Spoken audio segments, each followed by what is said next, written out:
Germany's participation in an aid package is vital if it's to succeed. David Tweed is in Berlin. And David, this is being a hard one to sell. A very hard one to sell, particularly when you consider how divided public opinion is here. I want you just to listen to what Theo Weigel has to say. He was a finance minister, one of the architects of the euro. Not the Eurozone is in a crisis, but one country of the Eurozone, and that is Greece. And I think it would be better not for Greece to come into the Eurozone because their figures were not ready to do that. Well, that's someone talking with 20/20 hindsight, isn't it?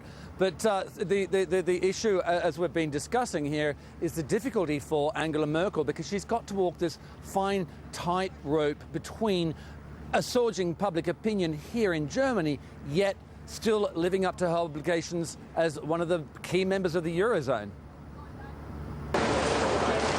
Just last month, she was dubbed Germany's Iron Chancellor.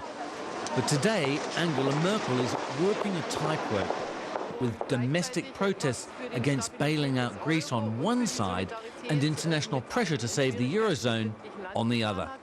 Traders in Frankfurt are increasingly worried as the clock ticks to Greece's €8 billion debt repayment next month. Money is scarce all around, and the focus is again on Greece. There's frantic activity. We still don't have a working solution on the table. When Greece asked for cash just over a week back, Merkel said she wouldn't be rushed.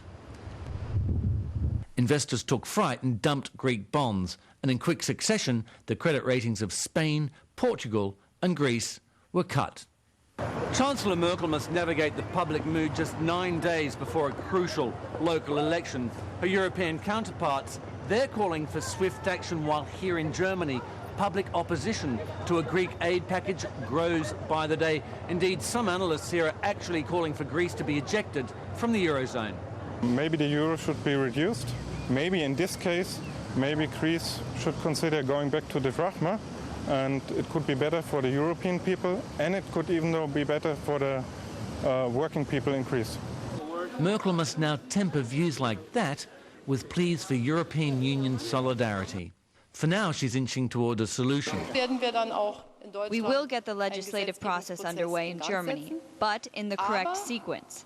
I know this is all very painful. It demands a lot of strength, but above all, the strength to wait for the end of the negotiations in Greece. As each day that passes raises the cost of a potential bailout, pressure on Merkel to sign up to a package grows. The question now is, how much will it cost her and her government?